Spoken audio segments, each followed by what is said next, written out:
So today we have 21st of September, I believe. So last week we have discovered a very interesting topic, the topic of wanting, and we went through many of the steps in that process. I think we are going through this process. We'll discuss this some more, not today maybe that much, but over the next few weeks, so that we can really understand clearly and practice this clearly. Understanding the theory is one, as you know, but understanding how it applies to your life is another. So, application is something really, there are various situations in which we can apply this. For example, one of the things that we all experience in our lives is we get bothered by people, annoyed by people when we are at work, when we are at home. And generally speaking, we all have our head full of trouble with people. And this is one example where we can apply this theory of wanting and actually redefine our relationships with other people and why we suffer, what happens in our mind. So the main point that we have to understand is that other people, I talked about this topic once before, other people, when I'm talking about other people, what I really want to say is that this is just like us.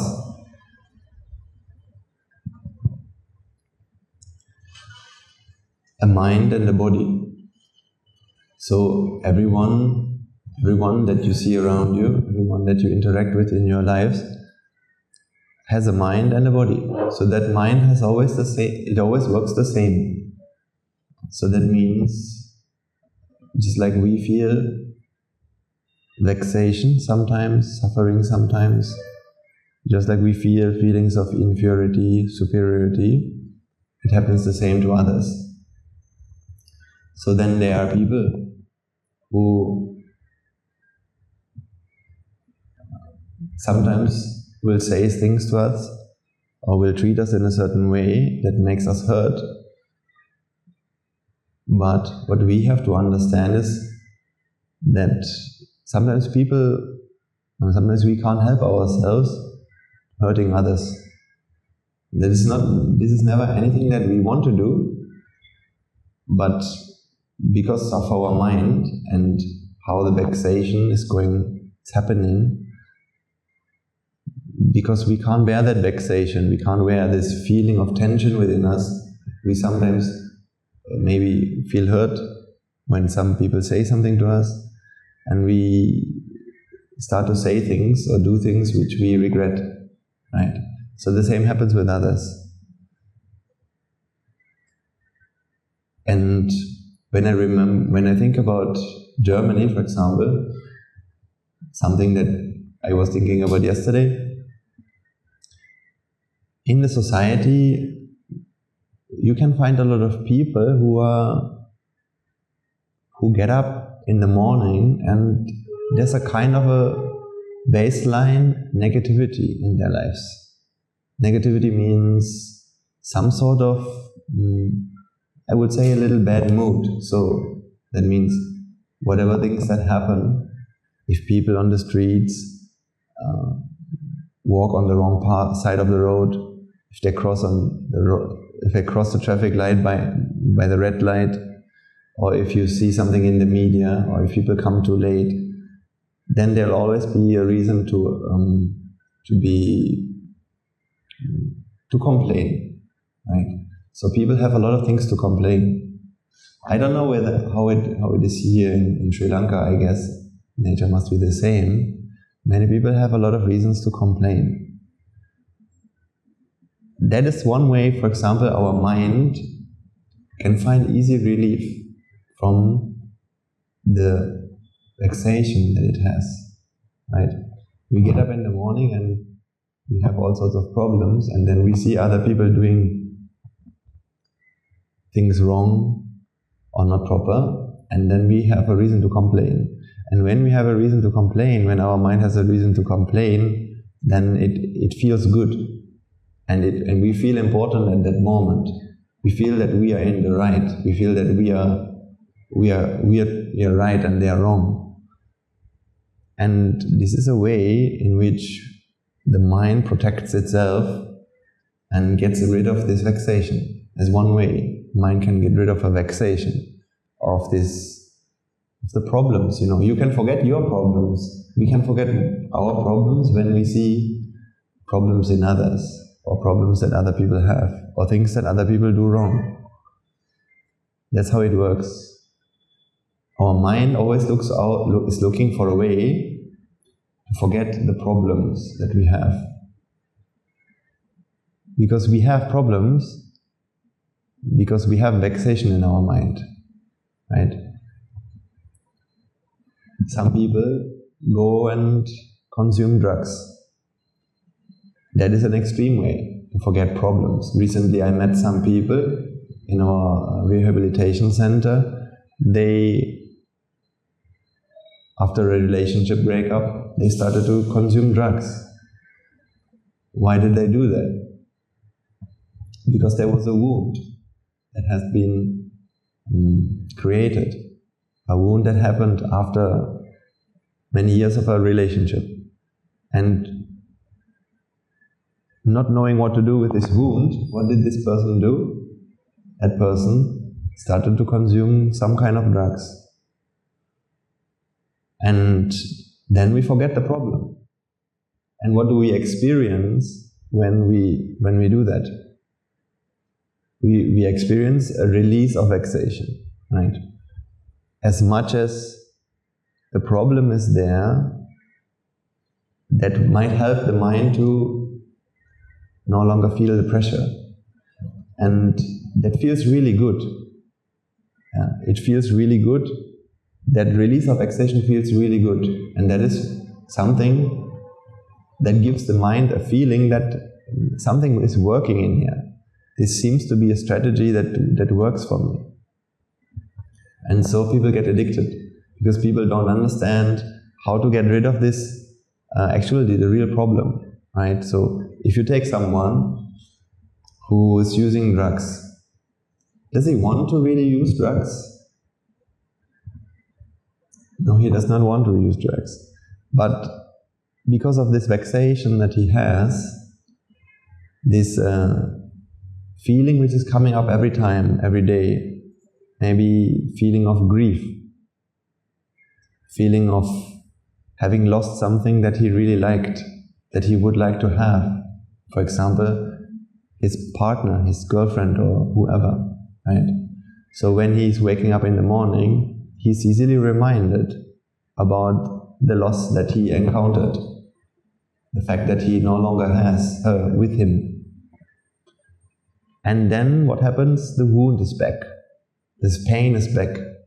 The vexation, the sadness, these things are back. And then and then because we don't know what to do, we have to do something. Some sort of activity. It might be to use drugs.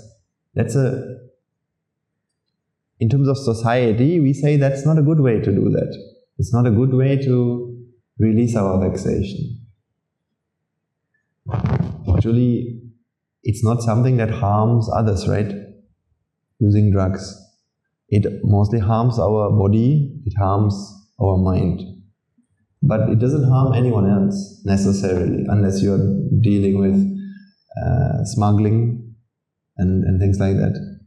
Otherwise, it's not like that. But of course, there are better ways to release your vexation. Conventionally, there are better ways. For example, you could go and meet friends, you could go and do a therapy, you could go and meditate, you could go and have a walk in the park, These would be things. Or you could just go and find another girlfriend, in this case. It works.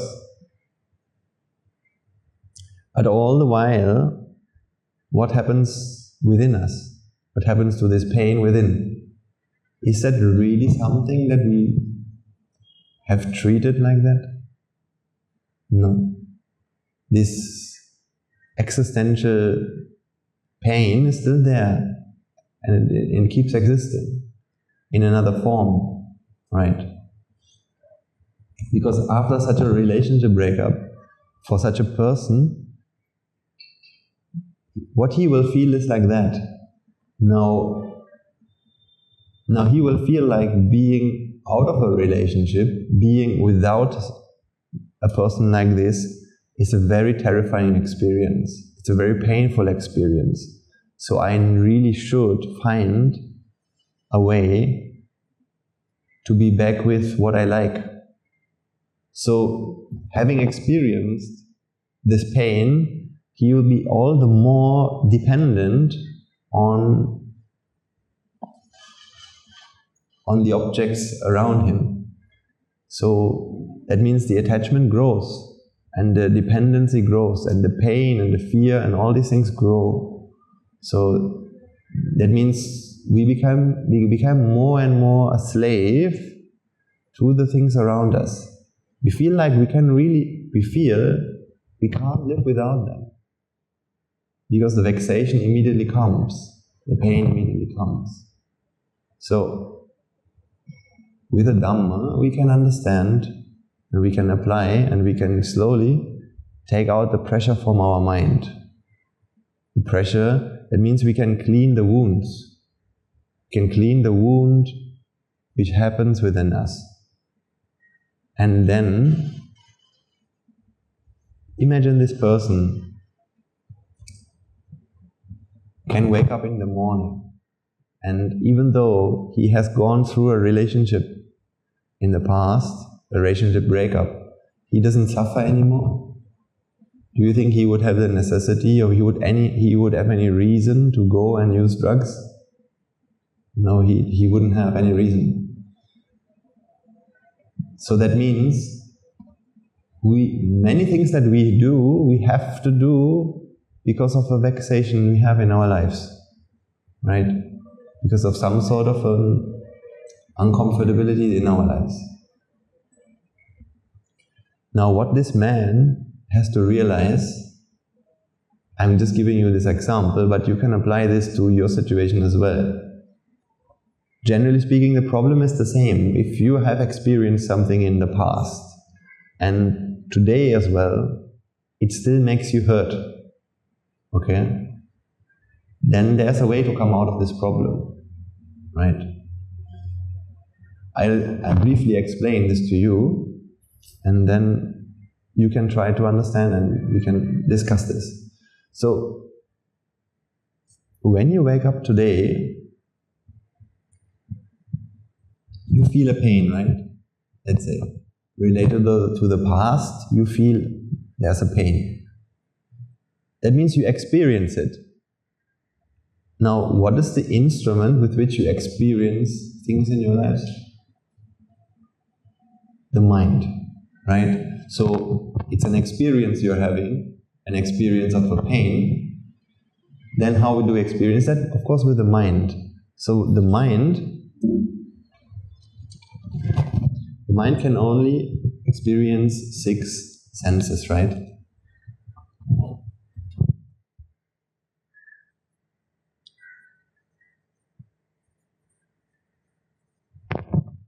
It could be a sight, it could be a sound, smell, taste, touch, and memory or thought.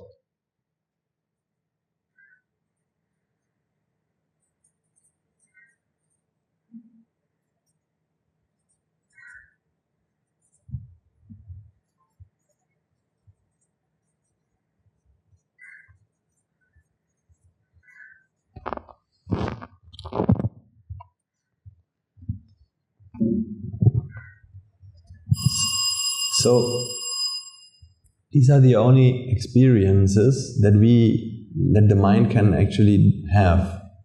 So, for us to feel the past as something painful, it must come through one of these 6 sense doors, right?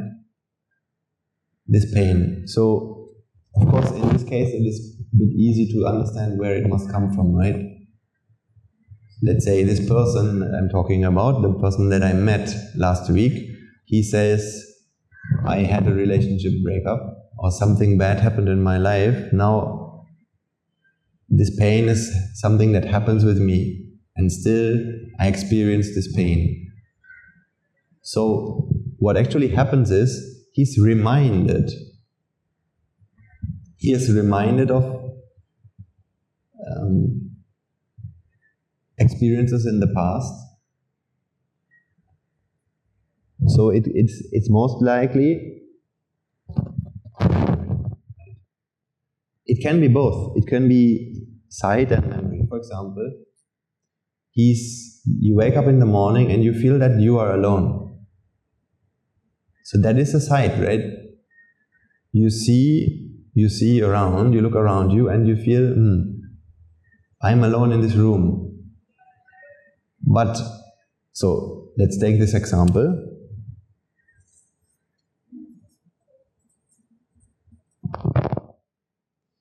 We wake up in the morning and we feel that we are alone in this room. That is a sight, right? You see basically your room. Why is it painful to be alone in your room? How does the pain come? Is it something that the situation or the experience gives you? Being alone in your room? Is that why we suffer? No, right? This is just an experience. This is just the experience that arises. This is just the event which arises. Whatever you experience in your life, as we have said, is just an experience. It's not the reason why you are either happy nor why you are sad. It's just something that happens. How does the happiness and how does the sadness come into play in this situation? Because there's a comparison going on, right? There's an additional process going on, which is a comparison.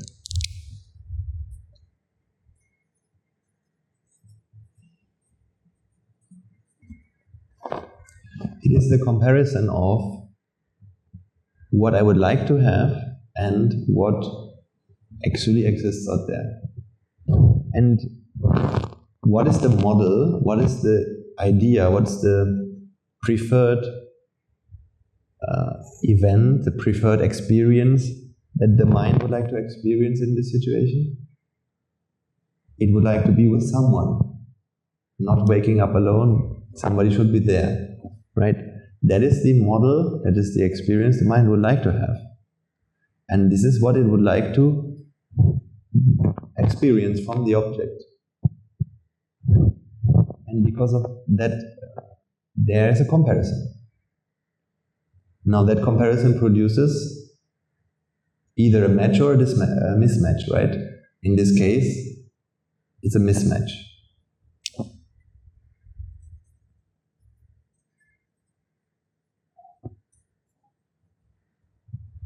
And the mismatch produces a moment of pain, right? A moment of pain.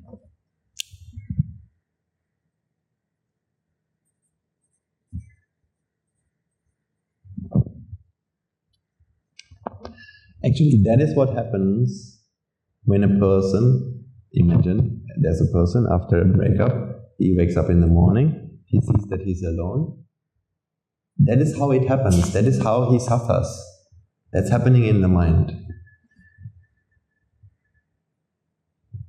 He feels a sadness happens with this mind. Sadness happens in this mind because, not because of the situation, not because what has happened, not because of what is happening, but because of the difference between what he would like to happen and what is happening. That difference is what gives that mind the feeling of sadness, right? why does the mind, why does this mind want to have another person with him? Why does this mind have a model? Why does this mind expect? Is there an expectation? Because of the idea that is something really good. That is something that can give me happiness. And that is something that has given me happiness. Right? That's why this model exists. We have explained this in the last week. We have explained that is something that is something called ignorance. When we believe that, for example, simply spoken, being with another person or being alone, which one is better? Which one has happiness? Both is the same, right? Actually, both is the same. So when this model exists in the mind, now the sadness has arisen. Let's think about the memory. Let's think about we are reminded, let's say you are reminded of something that happened in the past. So what is it that happens in the mind? It's not a sight process, it's not seeing that happens, but it is memory.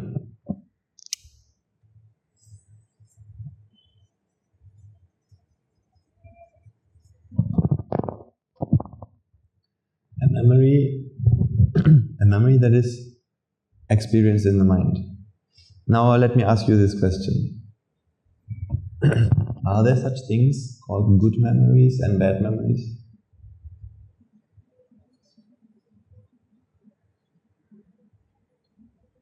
That's what we feel, right? So if I ask you, there were some things in your life, when you remember them, makes you feel good. And then there are things in your life, when you remember them, makes you feel not good. Now, so what we feel is like that. There are memories somewhere. Some memories are good.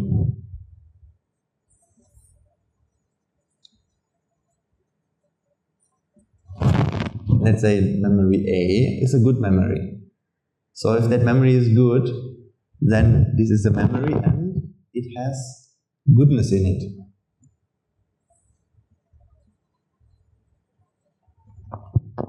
It has goodness in it, okay? And then there are also memories which have badness in it, right? So think about when you were cheated, either somebody cheated you in terms of money. For example, a few years ago, I gave money to a person and that person never gave it back to me, right? So, that is a memory that still now I can remember. Still now I can perceive that memory.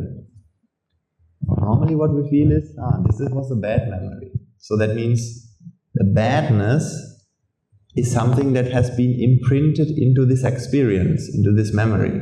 And now the badness and the memory together exists somewhere, and when it comes to us, it hurts us.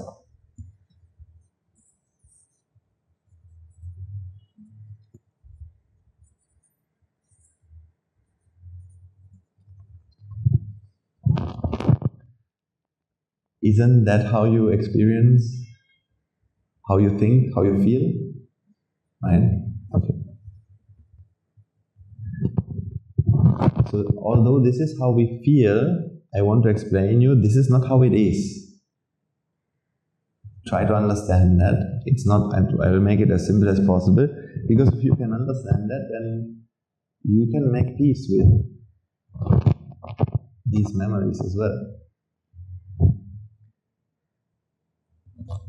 The essential point is this goodness and this badness that you feel is within this memory.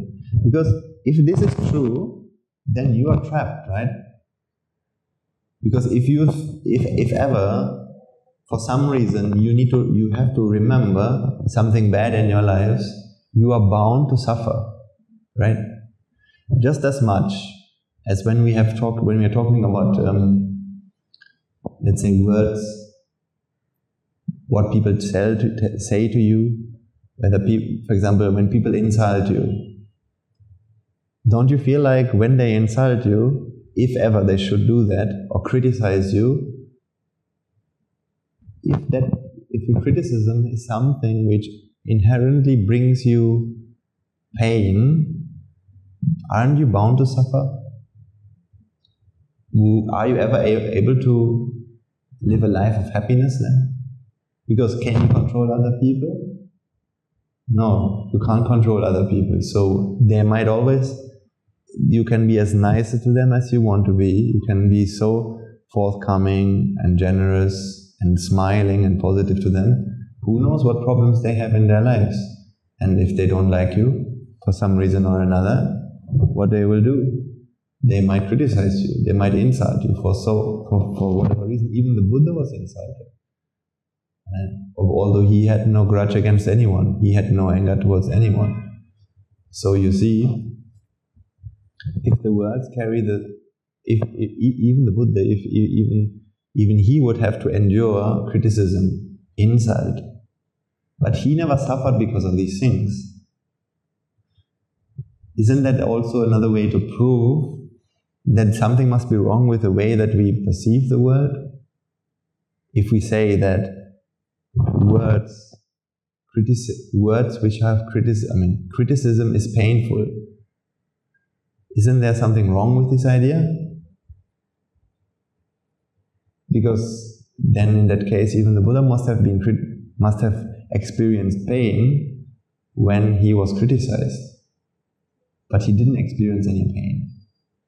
His mind, at least, now we're not talking about his body, but mentally, he never experienced any mental pain. So this sadness here, he never experienced such kind of feelings anymore.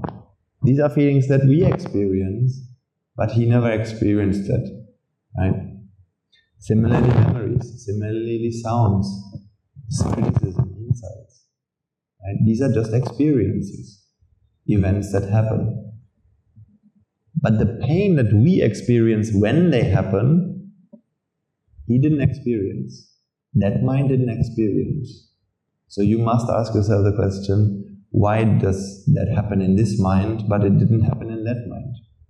Is there a logical conclusion? Is there a logical reason for this? This is not a very complicated answer. I hope you can understand where we are going with this point here. What's the only reason why it happens in this mind but not in that mind? The sight is the same, the sound is the same, but the comparison doesn't happen, right? Comparison doesn't happen. Now, when we're talking about memories, although this is what we feel, it actually works in another way. Actually, the reason that you feel like that is what we call, sorry to say this is what we call ignorance. This is what we call ignorance, right? The feeling that these are good and bad. Because once you feel this, what will happen? What does happen automatically with your mind? Now that you come to believe that there are memories which are good and there are memories which are bad, what do you want? What do you want? If I ask you, which one should I give you? You have an answer, you have a preference, right? So now you can see from that idea that this is the reality.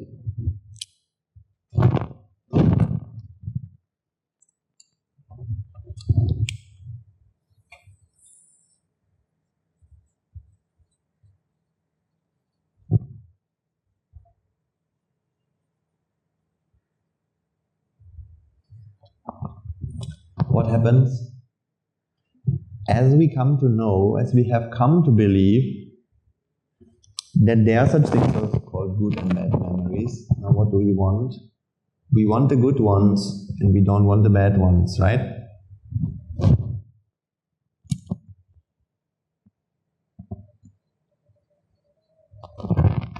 That means now, additionally to the perception or the experience of the memory that happens, which even a Buddha or an Arahant can experience, all of us can experience memories. Otherwise, if we can't experience memories, we would not be able to live in this world, right? I mean, you have to go shopping. Now you need to remember what you want to buy. You need to... So we need this process. If you need to remember which house are you living in. Otherwise, where are you going to go home to? The moment you are in the car and you start the car, you don't know where should I go, because you don't have any memories. So the solution to happiness, or the path to happiness, is not to live in the present moment, which is forgetting about your past and not thinking about your future. That is not the way, because you would be like you'd be like a vegetable. You wouldn't be able to live and function in society. For example, if you're going shopping, after that you wouldn't even know where to go, right? So memories are okay. But now that we have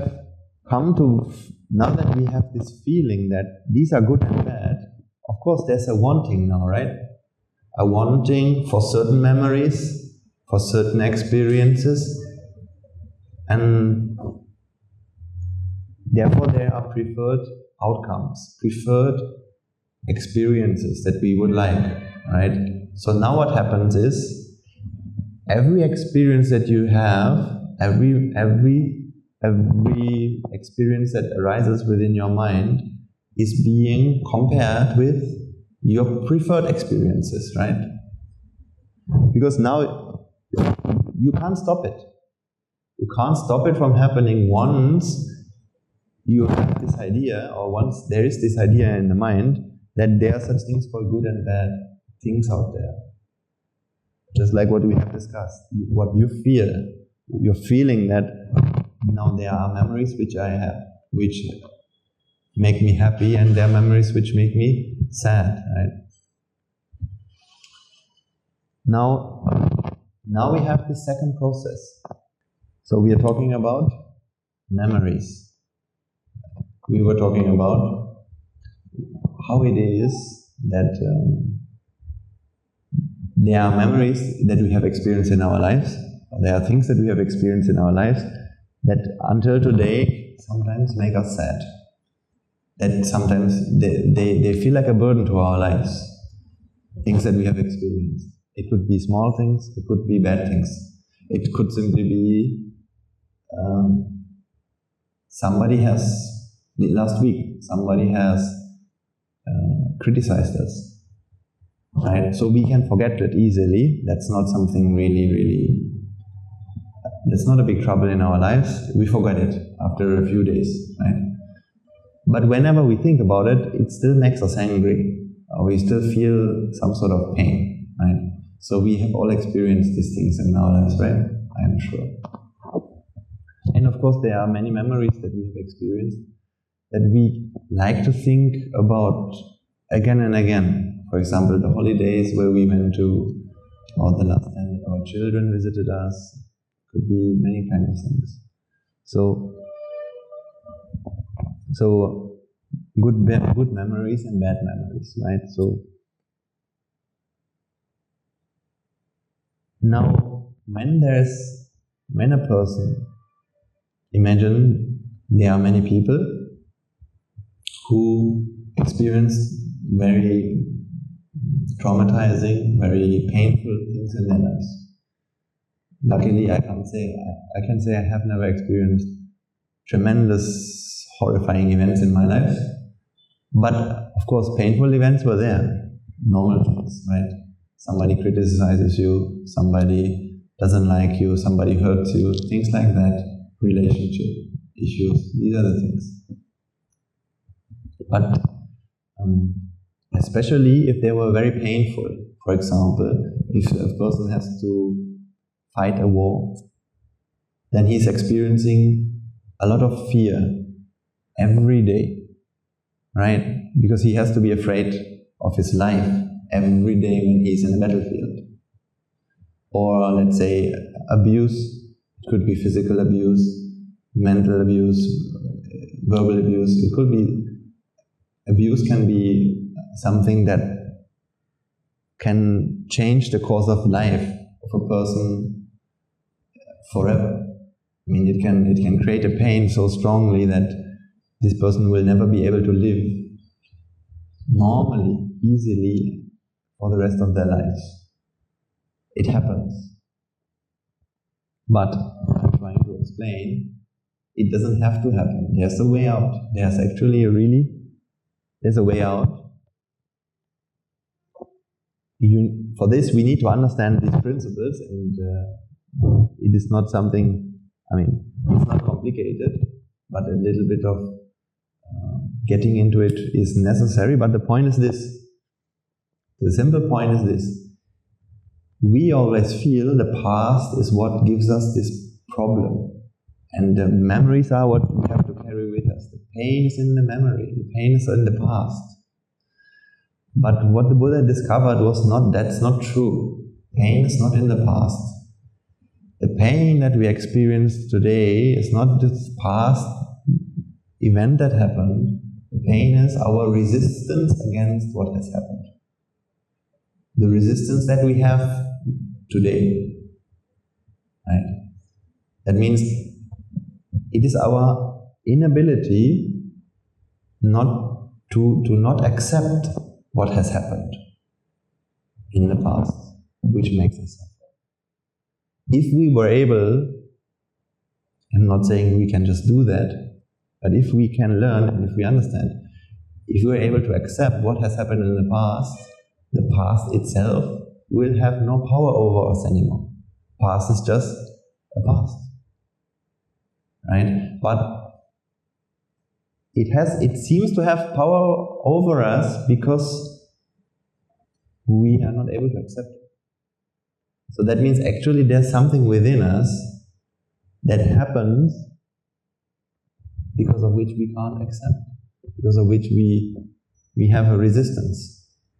We act against what's happening within us, and then we feel pain. And now I just explained to you where that happens and why that happens. Because once we believe that there are such things called good and bad memories, good and bad things which happen to us, now the mind has a preferred outcome. Now the mind wants to experience certain things and it doesn't want to experience something else. And with this wanting, with this expectation, what happens? Every experience that you and me, that we are going through, is being compared.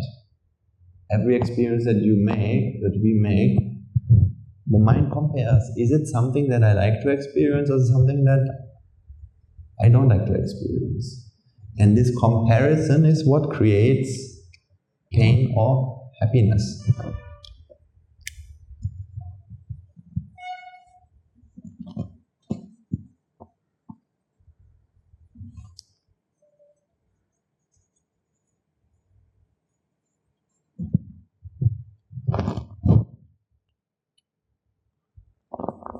That means, now imagine now think about a memory which was bad. Maybe not a very, very bad memory, just something bad that happened.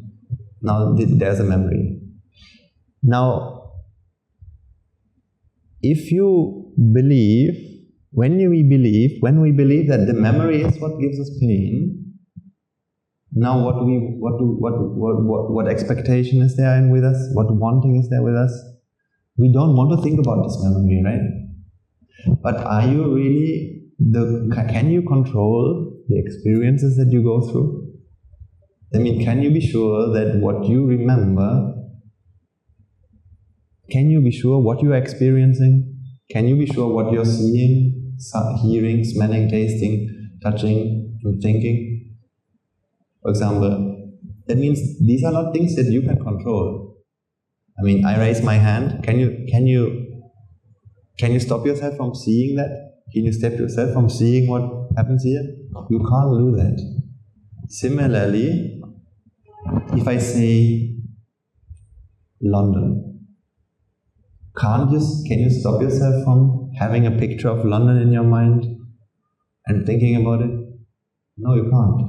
Imagine there's a person, maybe let's say there's a person, yesterday he criticized you. Now you're going out on the street and you suddenly see that person. Can you stop yourself from remembering what happened yesterday and the pain that comes with it? And there to be a pain? You can't do that. So you can't stop a memory from coming, because these are things driven by cause and effect. If there are certain causes which align, that experience will manifest. You can't stop it, right? So as long as your eye is open, as long as this pen is in my hand, and if your brain and all these factors are working, the seeing of this pen will happen, whether you like it or whether you don't like it. Similarly, the memories.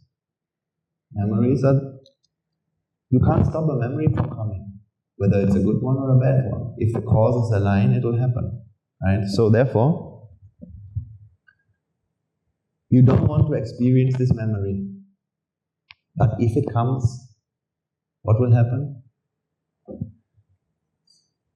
As much as you don't want to experience it, that much it will not align with what you want to experience. So it is because it does not align with what you want to experience that you will feel a pain. That's why you feel a pain. You don't feel the pain because of the memory. And you have never experienced pain because of a memory. You have experienced the pain because of the fact that it did not align at that moment with what the mind or you wanted to experience.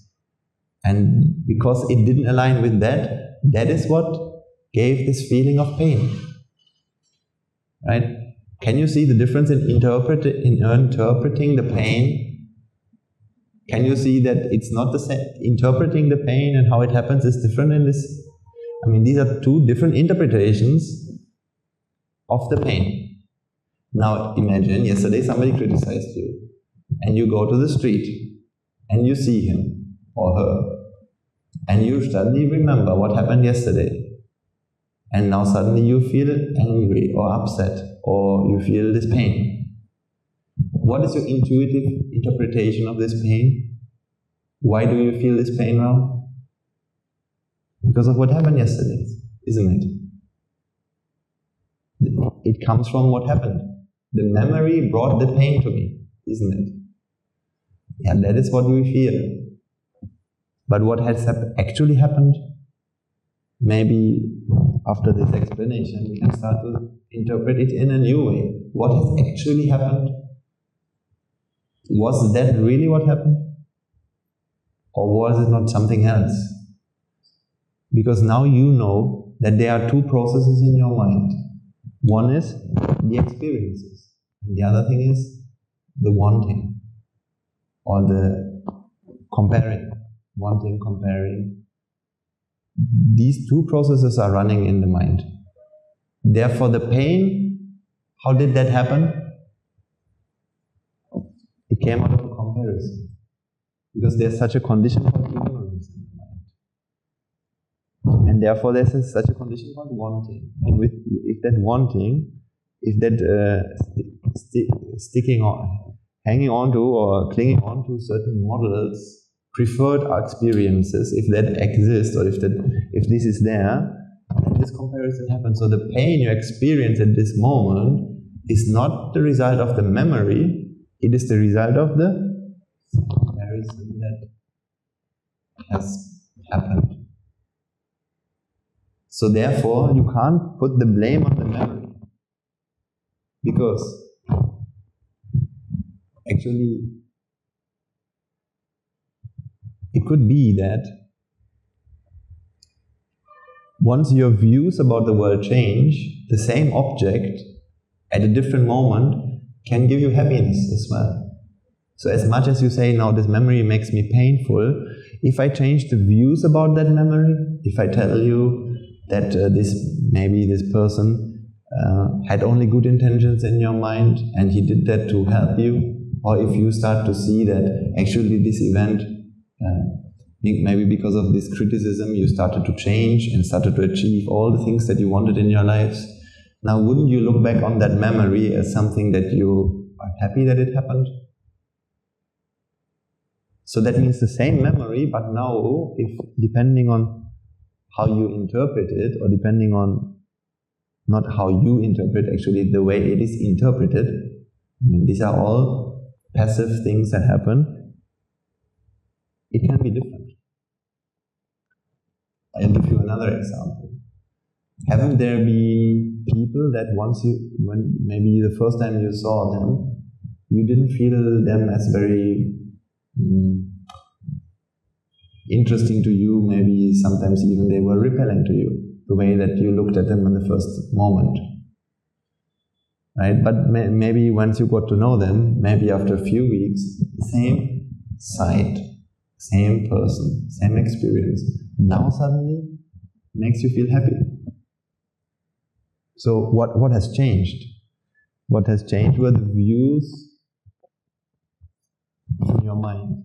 The views in the mind has changed. Now, suddenly it's not sadness which happens, but maybe happiness or pleasure. So you can see, actually memories are just memories. They can't bring you happiness, they can't bring you sadness. They are just events perceived by the mind. The sadness doesn't come from the memory, it comes from comparing with something with an outcome in the mind. So that means typically what happens for people who get abused, now they experienced a very painful event. And when that event happened, the mind, so to say, misinterprets the event. For example, somebody was insulted. I'm just taking a simple example. Somebody was insulted. So how does the mind interpret the pain that was experienced from the insult? It's because of the words I have suffered. Good. Therefore, the mind now has a new wanting. It no longer wants to be with people who could insult me. Now it has an agenda. The agenda is try to avoid people like this. Right? Now this becomes an agenda. This becomes a new personality. This becomes a new, we change because of that. And what we want and what we look for, these things change. Actually, the insult came not from the person. It can never come. It's never something that comes from the outside world, but because of the misinterpretation, now we have this idea, okay, I don't want to experience this anymore. So now there's a wanting to avoid this. And this wanting is running in the mind all the time, continuously. Continuously we try to avoid things. Therefore, as much as we try to avoid things, when they happen, that much painful it will be. Because there's a big wanting now. And when there's a big wanting, when a certain experience happens, a big pain happens. But if we don't understand that this happens, if we don't understand that it's a comparison that produces pain, now what do? We again try to avoid the memory and the events. So we continuously try to avoid these experiences. By that we are increasing the wanting continuously. And now we get trapped. So now we are trapped. And this is the trap of life. This is the trap, the life that we all experience. A life in which we continuously have to make sure that what we want to experience is something that happens, and that the things we don't want to experience doesn't happen. These are the battles of life. Think about it every day, what we are doing. Isn't that what we are doing? We wake up in the morning with a set idea of all the things that should happen today. I mean, didn't you wake up today with an idea of certain things you would like to experience today, of which you believe that when you can experience them, can give you pleasure, happiness, and joy. Now, if you have a certain things that you would like to experience, then does that not mean that there are also things that you wouldn't like to experience today? Yeah. So now there's a battle. Now there's a battle that you have to fight today. Sometimes life is generous. Sometimes life gives you what you want easily. But then sometimes it doesn't. But if you can make this step, next time a memory comes to your mind which gives you a pain, think about how does this pain happen? Is it something that the memory brought, or is it because of the mismatch of the expected experience, expected memory, compared to the experience which manifests? So it comes out of a comparison. If you can come to this awareness and you realize that actually all these memories are just fine, they are just experiences. The problem is our misinterpretation of that, our unawareness about the fact that what happens is these memories are just fine, experiences are just fine, but it's always a comparison which produces sadness and happiness. And it is not really happiness, as we have explained as well. Happiness is not something, it's not what we think it is. It's only the release of vexation, releasing of a pressure that happens in our mind. So, simply spoken, to finish this, whenever this happens again, think about it and try to see that it is a comparison that happens. Then it will bring you a long step forward to understanding that the problem is not with what you think the problem is. It's not what has happened which is the problem, right? Just you coming to this awareness will be enough to stop the pain from happening, right?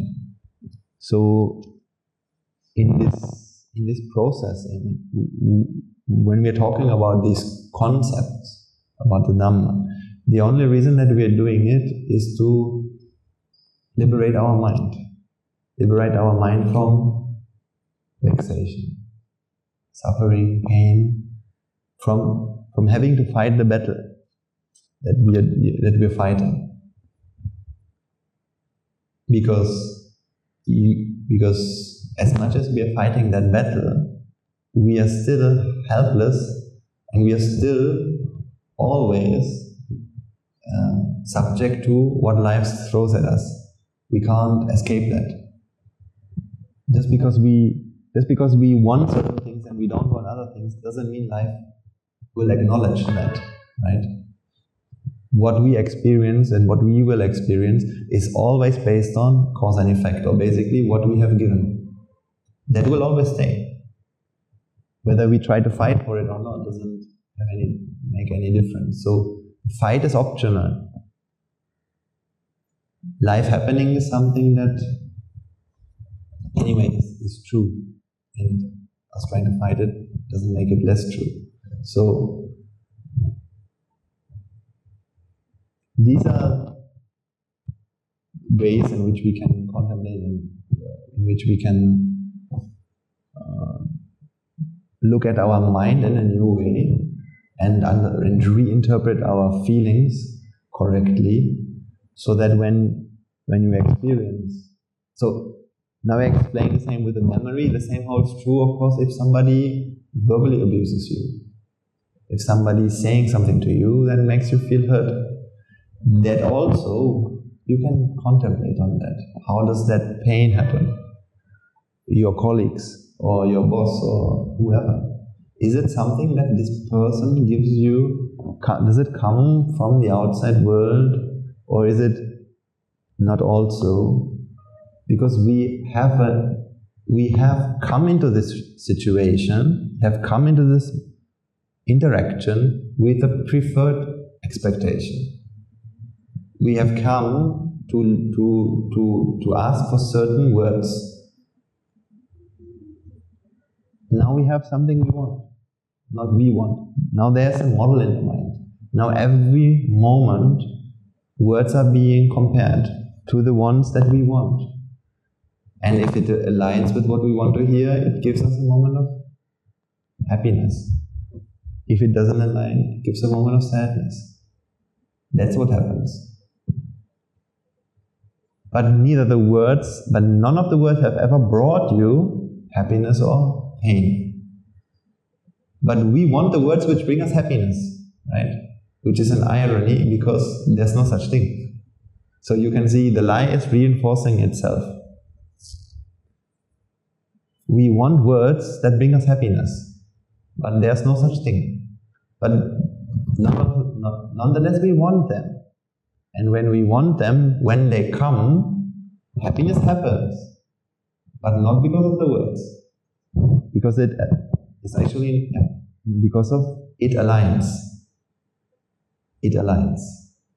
The alignment of what we wanted with what we experienced. That's why it feels good. Recently a person asked me this question. Yes, I understand that there's no good and bad ice cream. I mean, which ice cream tastes better? I understand they should be the same. But still, when I experience one ice cream, I feel it's tastier than another. Right? Now, that is puzzling. That's a question. Then how can that be? So what's the answer? The answer is that what you experience does not depend only on what you experience, it also depends on who you are when you go into this experience. Or basically, what your state of mind is when you go through the experience. If you come with a hope, then that is why it makes you good, it feels good. If you come to a certain situation with a hope, then because you come in there with a hope, that's why it feels better than if you go somewhere without a hope. You can't go anywhere without hope and getting happiness. Right? Whenever you experience happiness, you came to that place with a hope. You came there with a hope. That's why you felt happiness, because it is mostly just you getting free from the burden of hope. Being free from the burden of a hope is what we feel as happiness. Because when a hope materializes, there's no reason for hope anymore, right? If you want something, that's a burden. Imagine you want to experience a cake, eat a cake in the afternoon. Now this will be a burden for you right now. Because right now, although you want it, do you have it? Can you get it? Do you experience it? You don't. So the wanting has given you what? The hope. Has it given you anything? Because in society people always say hope is something good. You should have a hope. You should have a dream. You should have a goal and things like that. And when we believe these kind of ideas, now we set ourselves so many goals and have so many dreams, such as the plan you're having for the afternoon, the cake that you want to eat, or the movie that you want to watch, or the people that you want to meet, maybe your friends, right?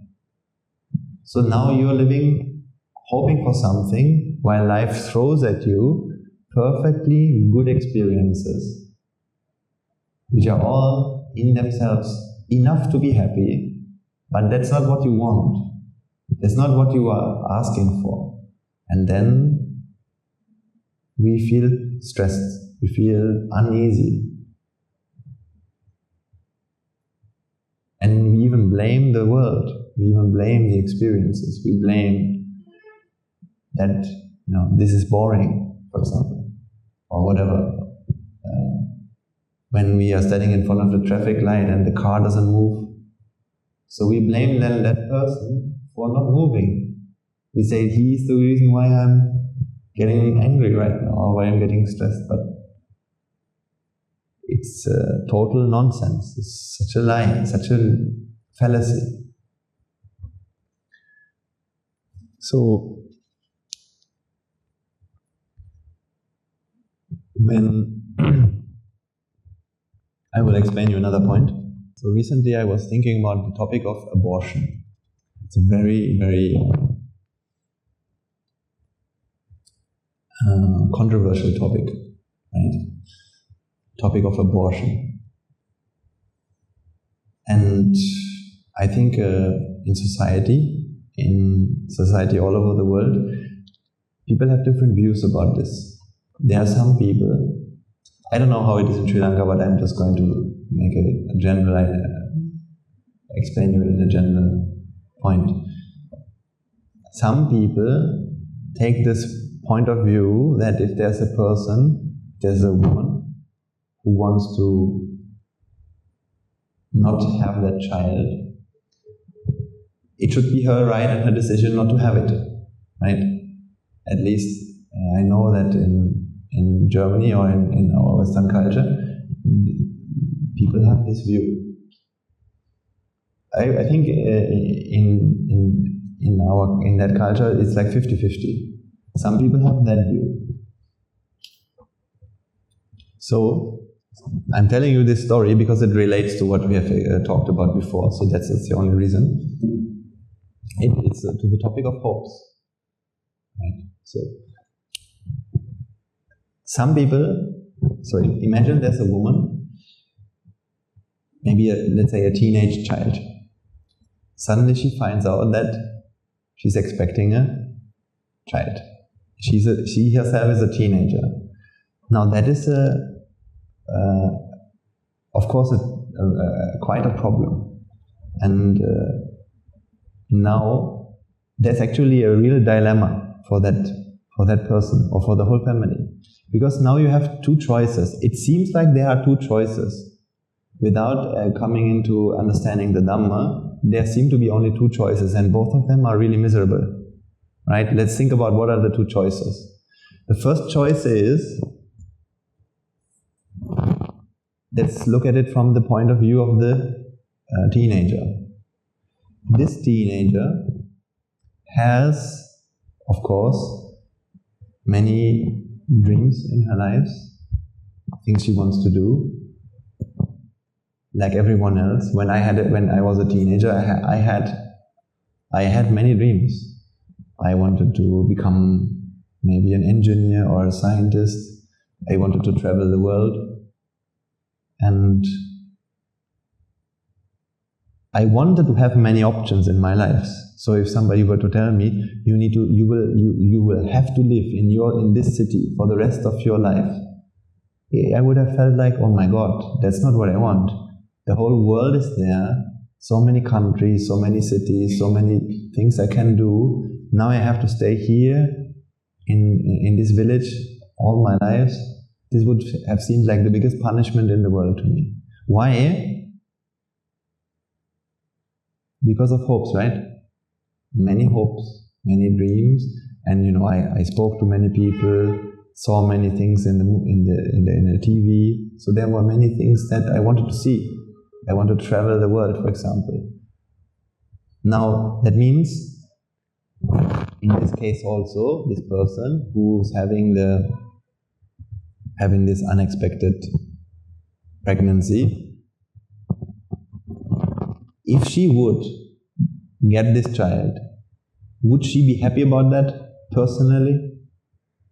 I mean, at least when she thinks about it, when she's thinking about having it, she would feel, no, that would be really hard. Sometimes maybe I have to work a lot and I have to sacrifice all my life for this, and I would have to deal with certain things in life that I don't want to deal with, and all the things that I have imagined my life to be, I can't experience. So for her, definitely, it's a extremely sufferable feeling. So So it's a mental burden because of this, because of the you're not able to fulfill the hopes, right? So I'm writing down the dilemma.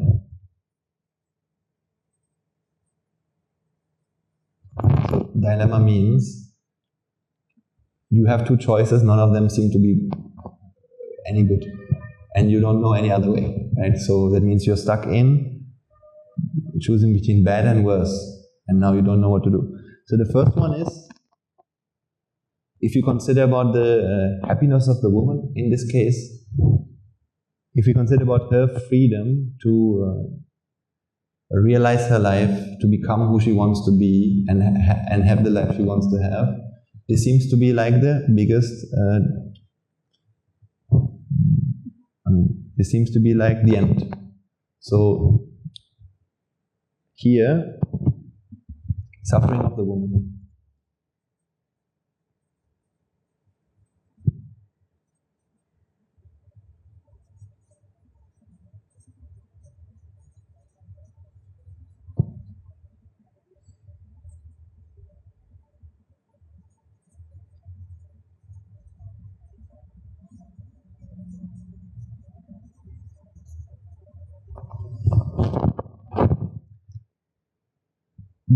Because of this suffering, there are people in society who say she should have the right to choose.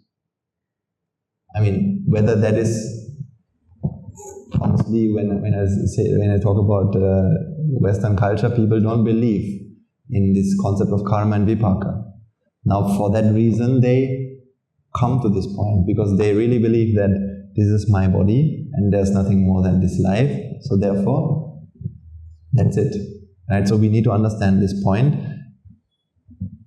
So far, we haven't talked much about these concepts of karma and vipaka because, frankly speaking, I can't prove these things to you. But these are things I can prove to you. That's why I'm talking about this. But why are there people who say that it should be the choice of the woman to make this kind of to not have the child? It's because of this suffering that the woman would have to possibly or most likely have to experience, and this is like a life sentence, right? Because this changes the course of your whole life, and that means most people might not be able to be happy for the rest of their lives if they would have to accept this, right? I mean, it could be. So this seems like to be now suddenly the whole life that I had been given has been cursed. So that's why people come to this point, okay, it should be okay to do that. But then we have the second situation. If she would do that, what would happen? Who would suffer? The child, the unborn child.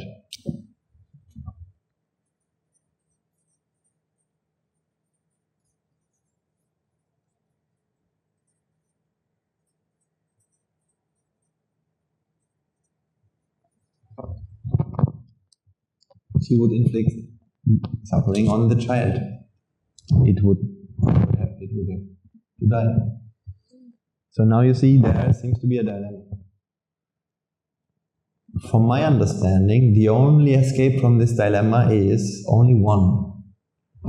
I mean, yes, you can say, what if she will understand the consequences of her action? She will understand that these kind of deeds have consequences, and what we give is what we get, and if you give death, you will get death, or things like that. Yes, we can say that.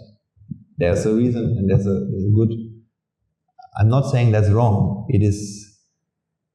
I believe it is true, but I can't prove this. So, I think the power that...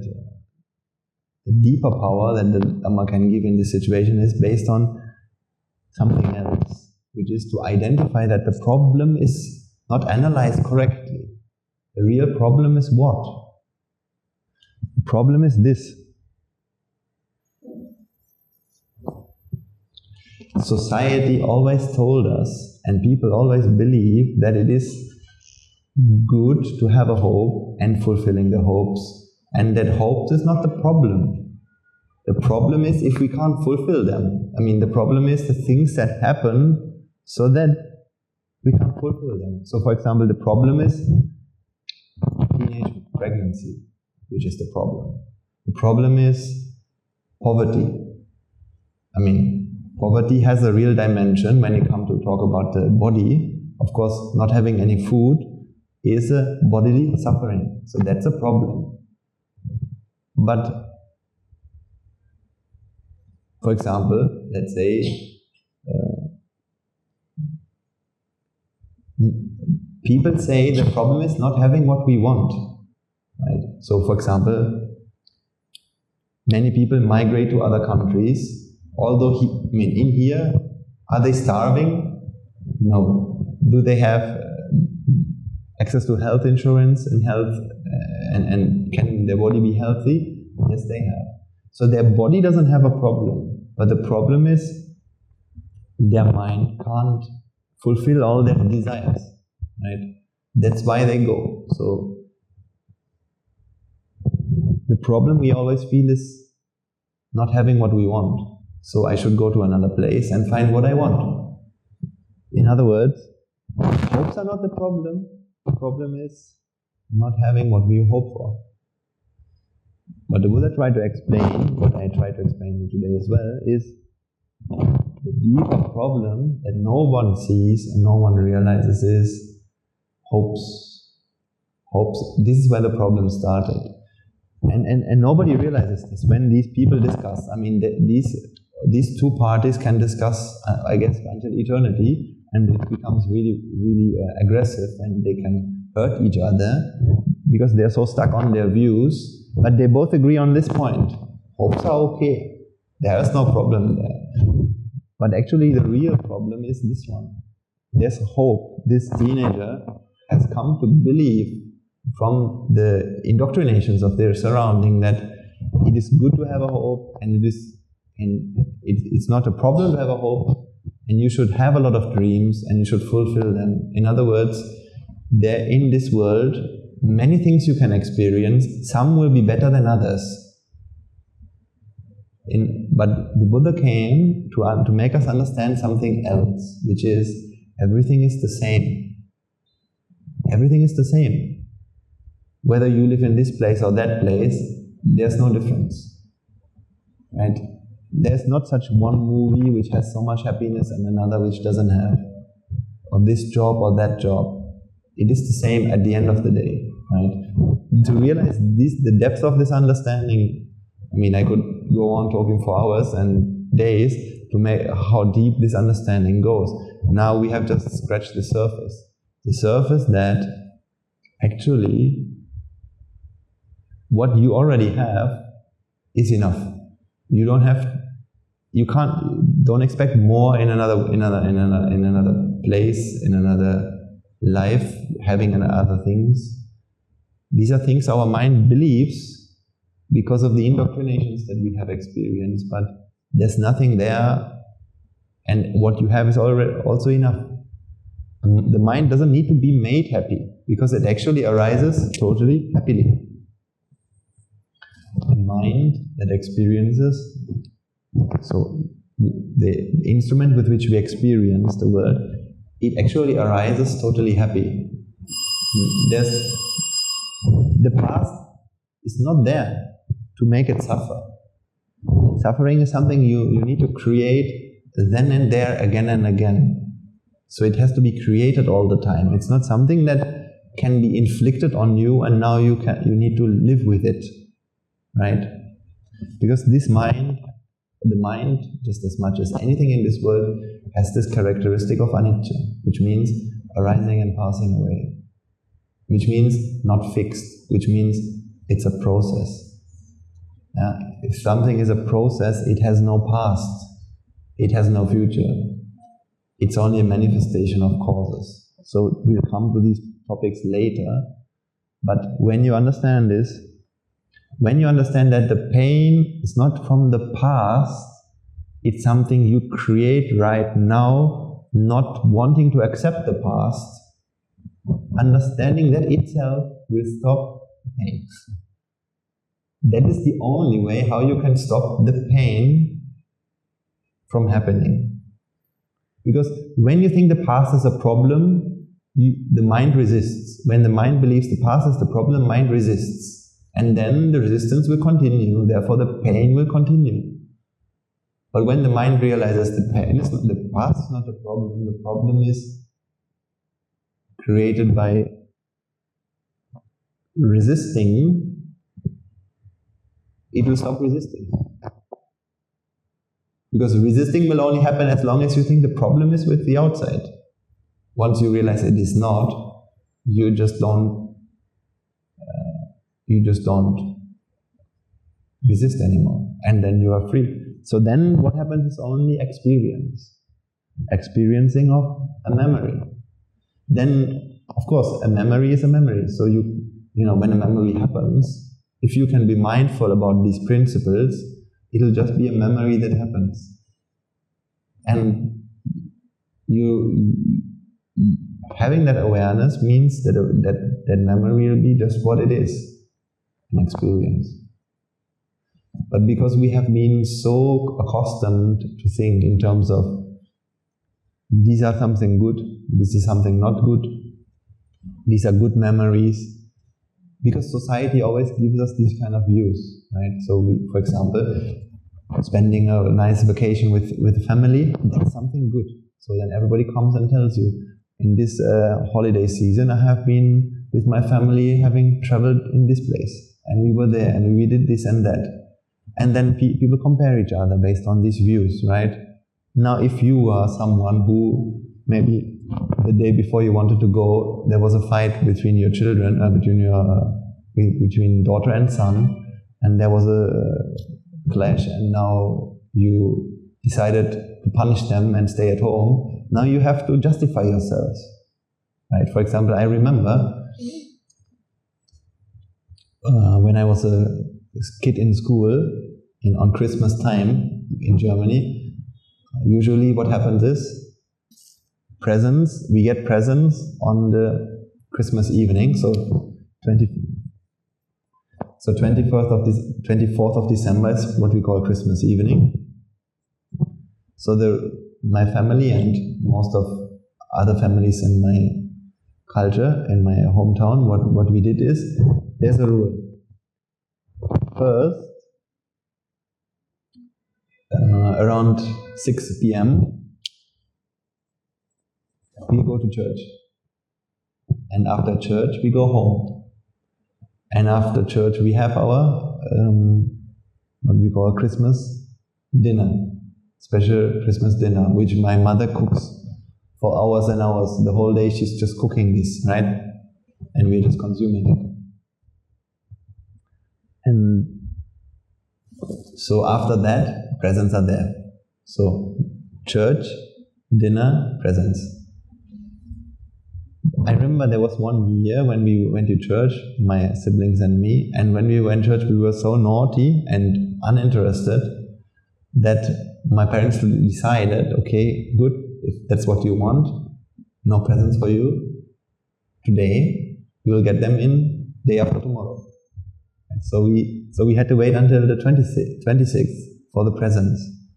So then you can imagine what happens in the mind, what happened in our mind, because we were eagerly waiting for our presents, right? We were eagerly waiting for computer games or books, whatever the things. So that means our mind was full of vexation. And there was no relief. So the suffering happened. Then on the next day, we went to our family, cousins and uncles and aunts, and everybody asked us, so, what did you get for Christmas? And then we couldn't say anything, right? And that additionally, that actually aggravates your suffering. Because now you meet someone who comes and he's presenting you a view, What is the view? Getting presents is happiness. That means presents is free happiness. If somebody gives you a present, that's a good thing. That gives you happiness. But is it really a good thing? No, it's a good thing if you have vexation, because when there's something that you're looking for and then you get what you're looking for, the vexation releases. So a present is not a good thing, it's just an experience, right? I mean, imagine I would give you I would hire someone to give you presents every hour, right? Soon enough you would get fed up with this, because the experience is just an experience. But what people experience, like for example my uncles, my aunts, my cousins, like for example my cousin, what he told me, look, I got this game, I'm so happy, and Christmas is so great because I got this game, now I can play this. But the thing is, why does he feel happy now? Is it because of the game, or is it because that's the game he wanted? That's the game he wanted. In other words, he was vexed, this mind was vexed for the game, and now the vexation was released. That's it. Nothing more. But what did he believe? He believed that game, great. Christmas, great. Right? Now he has built himself a trap. And that's a trap that we call, actually that's a trap everyone is in, not knowing that they're in there. And suffering because of that. Because now you have come to believe Christmas is good, right? So what happens if it's October? November? Now you're looking for Christmas. You already want Christmas to come. So in other words, can you enjoy November when you believe that Christmas is something special, something that is not just like, something better than other days, that the 24th of December is a very special day and happiness will come in Christmas? Can you enjoy November? How can you do that? Can't do. What the Buddha tried to explain is everything is the same. These are just conventions, right? And happiness does not exist in these things. All you experience is release of vexations because of an indoctrination. But if you don't understand this, so for example, when I was a child, I didn't understand this. So what happened? This friend of mine was really happy on the my cousin, he was really happy on the 25th of December. So I saw him happy, because what was he experiencing at that moment? Release of vexation. So actually, he wasn't experiencing happiness, he was just experiencing freedom from self-created suffering. Then, I saw him and I felt myself, oh, I'm suffering, he's happy. Therefore, when he comes and says, I got this and this and that, now it reinforces this idea that I am suffering because I don't have this, and he is happy because he has it. Therefore, the wanting increases. Therefore, the suffering increases. So even more, it's even harder to wait until tomorrow. If you see people having something you can have tomorrow, if your mind is subject to this condition called ignorance, right? That's how advertisement works. And that's how these views can reinforce themselves. And you need a Buddha to come to explain us how this trap is created and how it's a self-fulfilling loop. So, because of not knowing, it continues, it grows, it flourishes. And so the same happens not just for kids, same happens for you in your life as well, right? I talked about you want to go on holiday with your family on vacation, and then others come to you and tell you, I have been there, and how about you? Because we have this, the mind has this natural urge to compare and to be someone that people say should, for example, we always want to be someone in society. if according to society, this is an activity which is valuable, going to this place, seeing these places, or traveling to these countries, now we also want to be like that. So again, here we have this constant battle to, we call it, in English they have this saying, keeping up with the Joneses. Keeping up with the Joneses, right? So then we have all these neighbors, and they are doing something. I gave this example the other day, when the neighbors buy this kind of, I know from Germany, in my street, when the neighbors buy solar panels on their garden house, now suddenly, in the ranking of specialness, you reduce, you go down. So then you are back in this inferiority, you're back in this less valuable position. And now you have to come out of this again. Right? So we always experience this circle.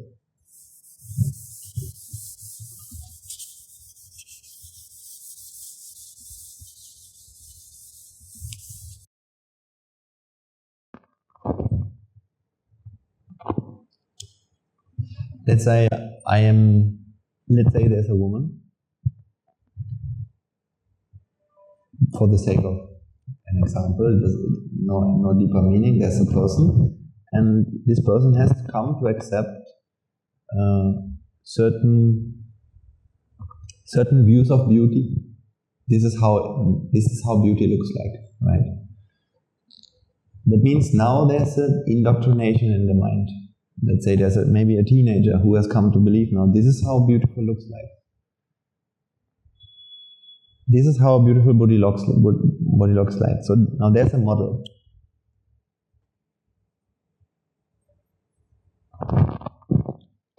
Honestly speaking, how many moments of the day can you look like this?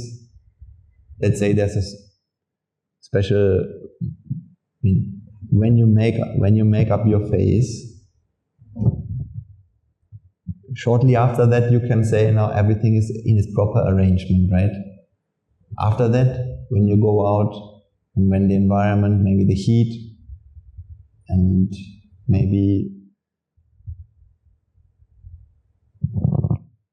you are going out and doing sports, when all these things happen, life throws you away from the model, right? So the model is something we can only experience occasionally. The model is the perfect thing, right?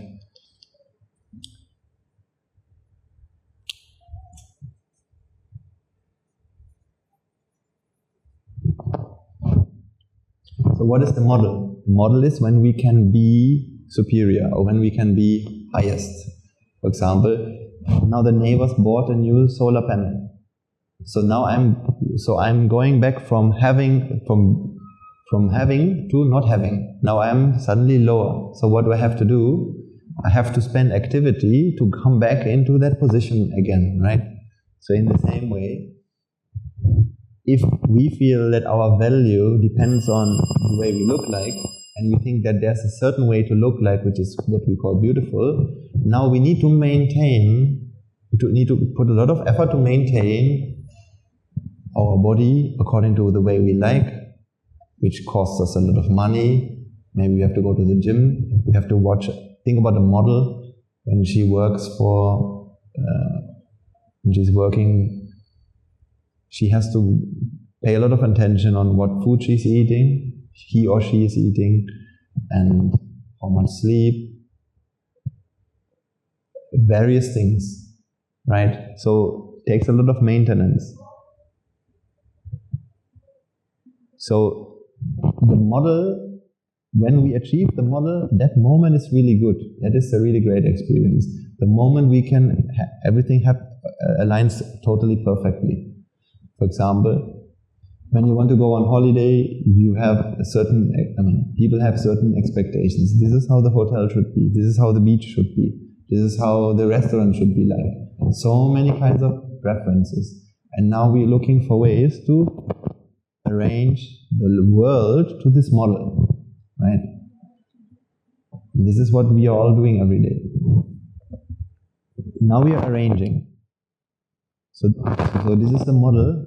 Now we want to get from where we are, which is very average, very normal, not special, but we think that's not good. So now we need to put a lot of effort to get here.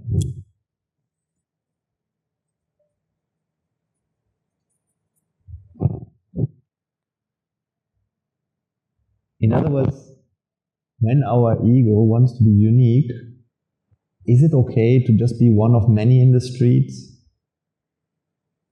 Then it's not okay. Then we should have a solar panel and others shouldn't have it. Because then we can be special.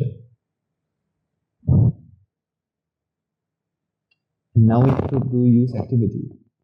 We have to use activity to change life so that the model fits with, so that our model aligns with reality. So it can be either we change our body, or we change the outside world, we find the people we like to spend time with, we find the right place to do a holiday. So there's a lot of activity, and now we have to achieve that. For example, people, when they're looking for the right partner, it can take them years and years and years to find the right one. Because there's a model that we have in our mind. How did that model got created? The model we have in our mind? It could, I'm talking about any kind of model, right? The place you want to go on holiday, the person you like to spend time with, the way your body should look like, or it doesn't matter. There are so many factors, right? So I knew people, when it comes to this model, this model is always created out of taking the best things from various places and making one model out of this, right? Usually, when you're talking about people, how does our mind create the most beautiful person? It takes the nose from this person, the eyes from the other person, and so on and so on. Or, for example, holiday place. The holiday place we have in our mind is where the hotel is like this, where the beach is like this, where the food is like this. So it takes various parts of various places and creates one ideal model out of that. And now this is the model we try to find in the world. Right? It might or might not exist. First of all, it's just a model in our mind, and we are trying to create reality according to that. So much so that today, because of this virtual reality, what happens is people consume this virtual reality, and in this, when you're wearing these virtual reality glasses, everything seems so nice.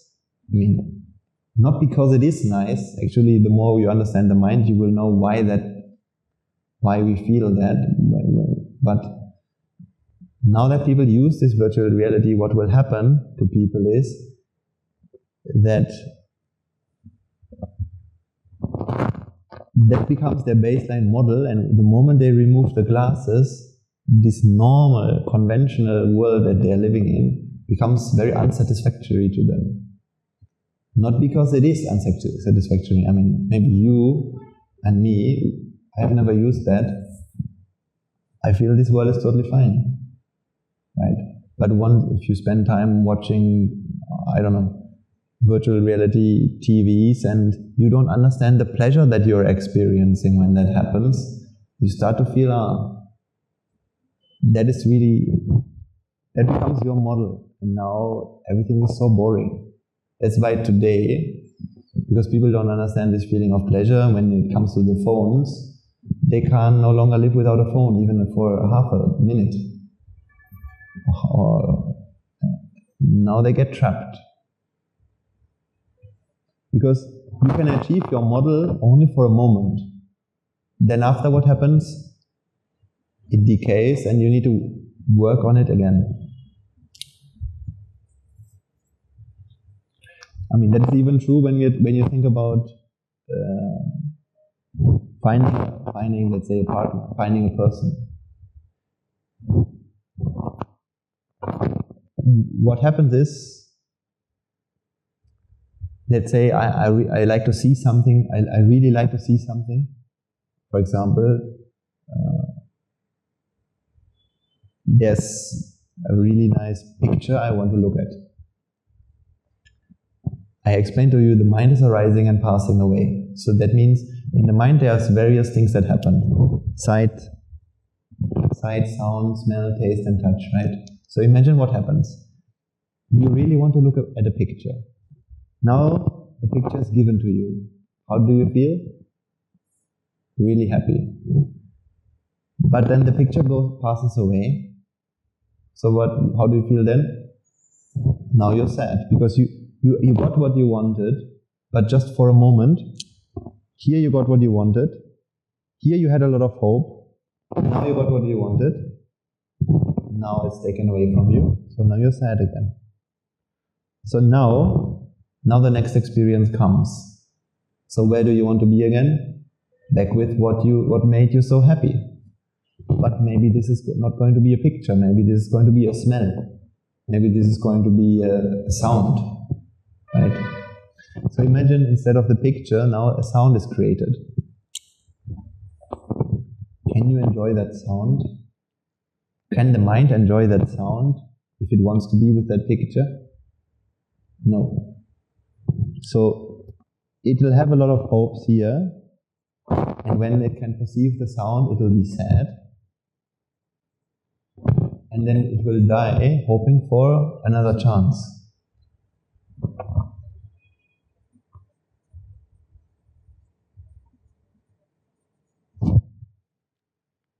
So that means even when you are looking at a picture, you can't enjoy the picture. Actually, the mind can't enjoy it. Because it is given to the mind for a moment and gone. And then the mind wants it again. So then there will be many other sides. For example, there's a sound, can't enjoy that. Taste or smell, can't enjoy that. Now later down the line there will be another picture. And then as much as this drives the vexation up, vexation will go down here. Or think about when people, they want to, a man wants to date another woman, and they can only see each other on Friday. So 5 days he has to wait for an evening they get to meet each other, then next day he has to wait another 5 days. So the experience is only very brief, and then you go through the activity again to make this experience again. So even when people marry, can they now see each other all the time? No, they can't, because most of the time you go to work, or you're sleeping, or you have other things to do. So the moment you see someone is only very brief, and then you have to go through activity and labor again to make it happen again. Then it happens briefly, and then you have to, and all the time this circle runs.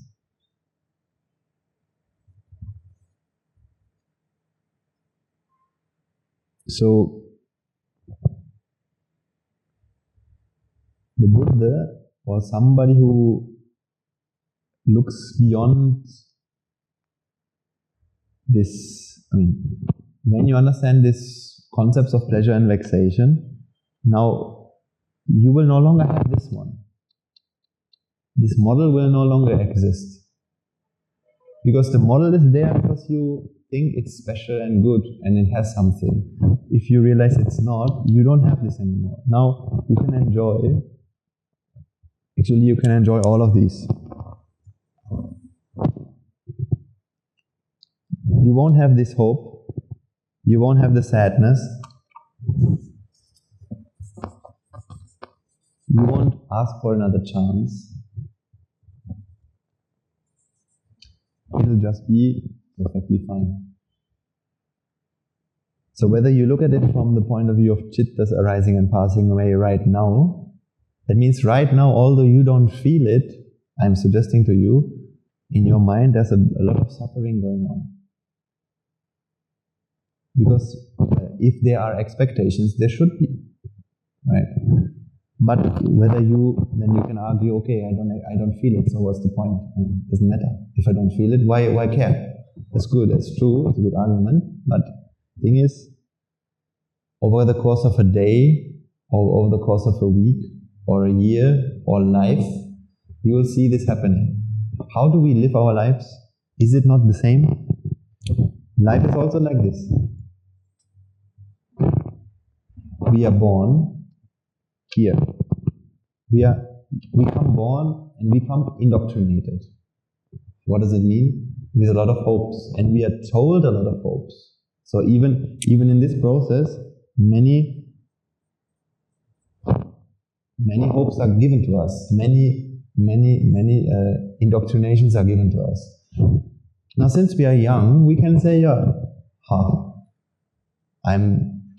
why are young people happy? Happy, so-called happy. Because if it doesn't work out what I'm doing right now, I have another chance, right? So therefore they can be easygoing. That's not real happiness. That means it's a kind of optimism because I have a lot of hopes and I have time to fulfill them. At least that's what they think. They think that they have time, but actually nobody knows how much time we all have, right? So therefore, that's the happiness of a young person. It's not happiness, it's just having hope and having this feeling that there's a lot of time left to fulfill my hope. So if this doesn't work, I can do something else. Now the problem that happens is, all of these hopes are bound to fail. All of them. Because you come here, it's like you go to a bakery asking, my teacher used to have this example. You go to a barber shop and you ask for a loaf of bread, right? So you go to a barber shop and you ask for a loaf of bread. And then the barber shop will say, we don't have that. This is an analogy for coming to this world and being told that there's something called pleasure. You can experience it. You need to do this and that and the other thing. And now what you are doing is, you come to this life, and the things you are doing is what? Asking for pleasure in the things that you're doing, in becoming a teacher, a doctor, an engineer, a whatever. We have always asked for pleasure. That's why we became this. Otherwise we wouldn't have become this. We wouldn't have done this. Maybe we would have to fulfill our duty and responsibilities, okay. But the reason why we suffer is because we came here asking for that pleasure, right? That's why we have these hopes. These hopes are not connected with our duties and responsibilities. These hopes are here because we are hoping we want a loaf of bread. The problem is we don't realize that we are in a barber shop. There can't be any loaf of bread here, right? So we come here with a lot of hopes, and in the middle of our lives, if things work out according to what we have hoped, we feel some happiness.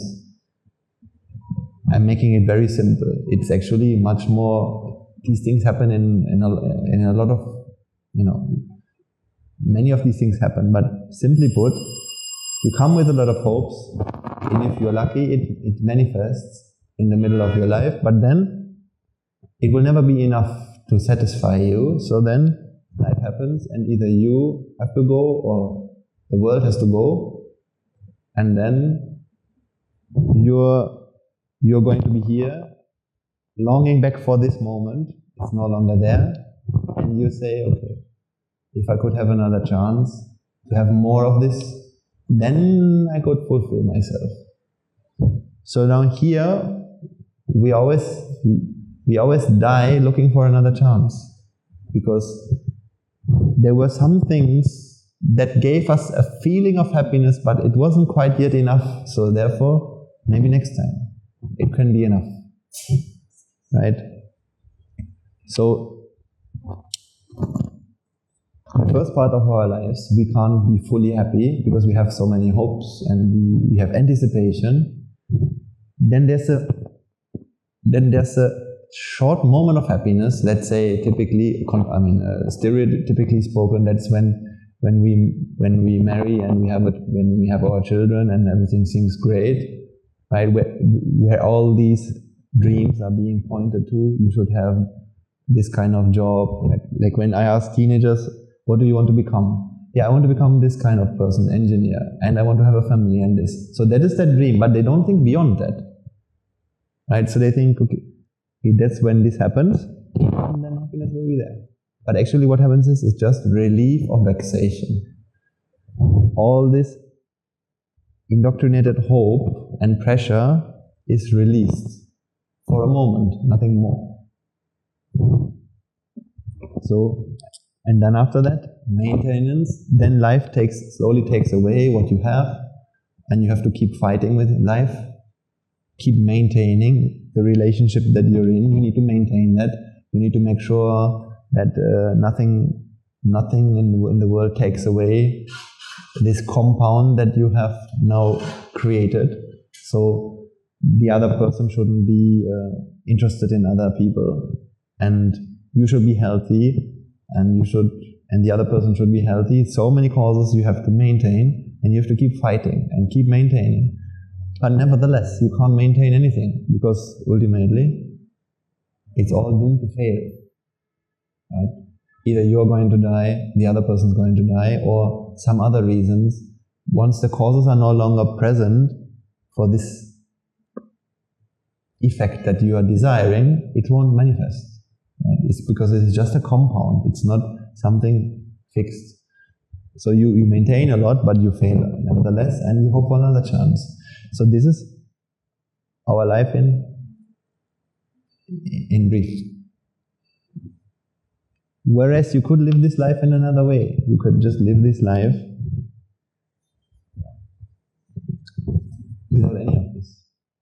Once you realize that there's nothing out there, there's not,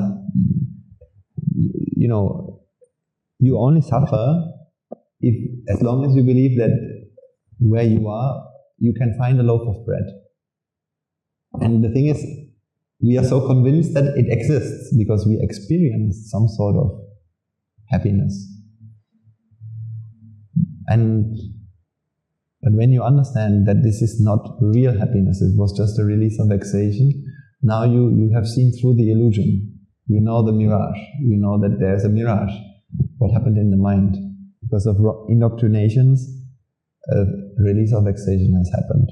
Now you can be in a barber shop and there's no loaf of bread, but you're not asking for it, so what's the problem? Right? So now you know what life is actually meant to be before. Life is just something that's meant to be experienced.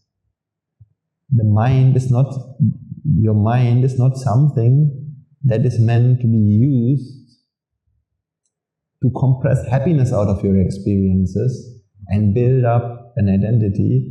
It is just an instrument to perceive events. That's it. Nothing more than that. That is what the mind is meant, it has been designed to do, let's say. That's what the mind is supposed to do. But our mind is always indoctrinated with this idea, I'm here to import happiness. That's my job. When the mind believes that this is its job, now the problems start. Now we try to import something which does not exist. And if it doesn't come, we suffer, we are sad. That's when, so this is the state of life for most people in this world. And they never question this, and frankly they can't go through this unless they are someone who can see through the illusion, through this veil of pleasure that exists. It's so hard to convince a mind of this reality. So we are just making baby steps into this. And you can realize this to a certain extent. I hope it can make sense to you to a certain extent. And the more you understand, the more you will be at peace. Because it's your not understanding of these principles which makes you restless, which creates within you this existential pressure. Existential pressure means the feeling that you always have to do something to be happy. This feeling that, how long can we sit and look at the same spot and be happy? Our mind always wants differences, right? We can't listen to the same song more than once, twice, then we want another song. We can't eat the same food every day.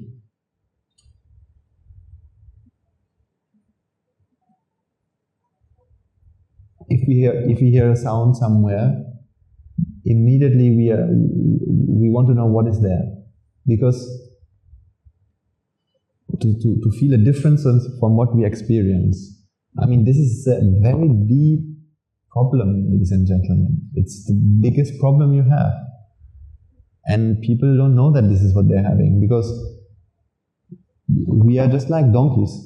We just go through lives having our goal in our mind, and we focus only on the goal, and then we're just carrying the pain and not reflecting on whether we are actually being abused as a donkey. Actually, ladies and gentlemen, you are a donkey. Not because of some evil person out there who has made you a slave. It is actually your mind alone, your own mind. Not actually your mind, it is this ignorance. Or ignorance and this process of wanting, process of the jati, process of ego. Right? So we will learn more and more about this process, but simply spoken, we are slaves to the desires. But we don't have to be, once you realize these principles. So, I talked about some practical applications today, but of course, there's many more, and it should be practical, so I hope that you can. And if you can't, please, you can always come to me, or you can also ask questions and write something, and we can discuss how to apply these things in this situation in life. Because it is when you can do that you can experience transformation happening within you. And that is what I want to happen for you. Because that's what happened to me. Not that it has finished happening, but the problems I used to have with people that I had no longer exist. And different approach to life. Okay, so I think we'll leave it for today. Now we are going to transfer the merits, and let us take a moment to transfer the merits that we have all acquired by making offerings to the infinite virtues of the Noble Triple Gem, chanting Pirit, listening to the Dhamma, and engaging in various meritorious deeds today. First and foremost, let us transfer these merits to all the bhikkhus and bhikkhunis, upasakas and upasakas, who since time immemorial have protected and preserved the sublime teachings of the Buddha. Let us also transfer these merits to all members of the Mahasangha present throughout the world, including the chief prelates of all of the chapters, who have dedicated their lives towards the noble path and have committed themselves towards the betterment of all sentient beings. Let us not forget that among them are the monks and nuns resident in your temples and nunneries, who have always been by your side through thick and thin, come rain or shine. Let us also transfer these merits to Guru Swami Nahansa, as well as all the monks resident at the monastery, as well as the Anagarika and Anagarika attached to the monastery. Let's also transfer these merits and express our gratitude to all those who make great efforts to disseminate the teachings of the Buddha, be that by transliterating these sermons, sharing them out with others, or inviting others to join them. If any of them have been born in the woeful plane, may they redeem themselves and be born in the blissful plane. May they abstain from the unmeritorious deeds, fulfill the meritorious deeds, fulfill the noble eightfold path, and attain the supreme bliss of Nibbana. Sadhu, sadhu, sadhu. Let's also transfer these merits To our devotees, friends of the monastery, who for the sake of merits continue to sustain the Mahasangha, be that by providing the 4 requisites, sharing their knowledge, their know-how, and continuing to extend their well wishes. Let us also transfer these merits to everyone who has made this sermon, this event possible, the organizers, be that the chairman of the school as well as any staff of the school, and may through the power of these merits they be healed of any physical and mental ailments and overcome any obstacles to their spiritual progress. May they abstain from the unmeritorious deeds, fulfill the meritorious deeds, fulfill the Noble Eightfold Path, and attain the supreme bliss of Nibbana. Sadhu, sadhu, sadhu. Let's also transfer these merits to our mothers and fathers, husbands and wives, brothers and sisters, sons and daughters, grandparents, uncles, aunts, cousins, nephews and nieces, our elders, friends and acquaintances, employers and employees, and to all those who have helped us and supported us and assisted us in every way, shape or form they could. May through the power of these merits they be healed of any physical and mental ailments and overcome any obstacles to their spiritual progress. May they abstain from the unmeritorious deeds, fulfill the meritorious deeds, fulfill the Noble Eightfold Path, and attain the supreme bliss of Nibbana. Sadhu, sadhu, sadhu. So also transfer these merits to the Devas and Brahmas, spirits and demons, primarily the Sakadeva, as well as all the numerous gods and deities who are committed to protect and fulfill the Sambuddhasasana. Let's also transfer these merits to our guardian deities who keep a watchful eye over us and keep us out of harm's way. May through the power of these merits they prosper in divine power and wisdom. May they abstain from the unmeritorious deeds, fulfill the meritorious deeds, fulfill the Noble Eightfold Path, and attain the supreme bliss of Nibbana. Sadhu, sadhu, sadhu. Let's also transfer these merits to our ancestors, to all those who have predeceased us, all those who have been family and friends to us in this infinitely long journey in samsara. And let's also transfer these merits to all members of the armed forces as well as the police force who have sacrificed their lives to protect the peace and harmony of our nation. May all those who lost their lives in the war, be they friend or foe, rejoice in the merits we've acquired today. Let's also transfer these merits to all those who lost their lives in natural calamities such as tsunamis, earthquakes, landslides and pandemics, reminding ourselves that among them will be those who've been family and friends to us in this infinitely long journey in samsara. May through the power of these merits, if any of them have been born in a woeful plane, they redeem themselves and be born in a blissful plane. May they abstain from the unmeritorious deeds, fulfill the meritorious deeds, fulfill the Noble Eightfold Path, and attain the supreme bliss of Nibbana. Sadhu, sadhu, sadhu. Finally, let us all resolve that may through the power and blessings of all the merits we've acquired throughout the day, we be able to witness the advent of many hundreds of thousands of Arahants on this blessed land. And finally, let us all resolve that may through the power of all the merits we've acquired today, you and I and everyone who has helped to make this program a success become Arhat and Hanse and Arhat Mihin and Hanse in this very life itself and in the era of the Gautama Supreme Buddha itself. Sadhu, sadhu, sadhu. Mahasangha will now transfer their blessings to you. Raga vinnin midatva Dvesha ginnin midatva Moha ginnin midatva Nibbana parama sukhayan Sukhita tara vetva Nibbana parama sukhayan Sukhita tara vetva Mamada siyalu loka siyalu satvayo Nibbana parama sukhayan Sukhita tara vetva Nibbana parama sukhayan Sukhita tara vetva Nibbana parama sukhayan Sukhita tara vetva Raga gini niveva Desha gini niveva Moha gini niveva Nivan sapa labeva නිවන් සැප ලැබේවා නිවන් සැප ලැබේවා තුනුවන්ගේ සුවීසි අනන්ත මහා ගුණ බලෙන් සියලු ලෝක සියලු සත්වයෝ නිබ්බාන පරම සුඛයෙන් සුඛිතර වෙති සාදු සාදු සාදු